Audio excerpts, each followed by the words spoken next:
This morning, we are delving into that still contested race to fill a seat on the state Supreme Court. Here with me now is Kyle Ingram, one of the great reporters over the News and Observer. Kyle, you wrote about this. We've been following this race literally for months now. That delay in certifying a winner stems from a challenge from the Republican candidate, Jefferson Griffin. Tell us more about where that stands now. Yes, so after all of the votes were counted in this race, Allison, the Democratic incumbent, came out ahead by about 734 votes.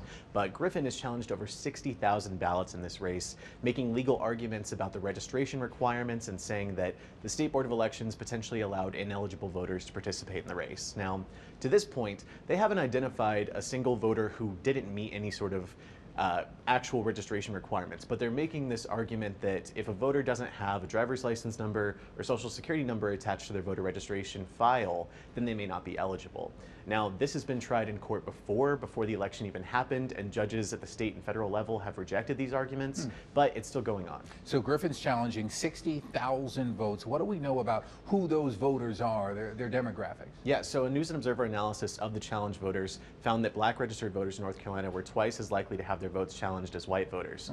The challenges also skew towards younger voters, and they also were only challenging votes from people who voted absentee or early in person, not election day. Okay, so here we are, middle of January. It's been more than 80 days since this election. What happens next in the case, and are we any closer to declaring a winner? It's gotten very complicated, and we're in this very interesting stage right now where the case is actually going simultaneously through state and federal courts. So what happens next is that the certification of the election is stayed. We're not going to have the state declare a winner until the court steps in.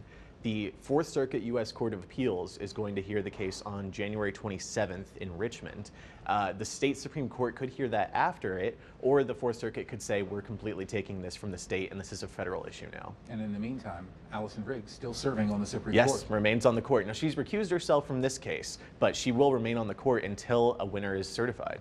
Kyle Ingram with the News and Observer. We'll all be watching and reading your story this weekend in the NNO. Kyle, thanks.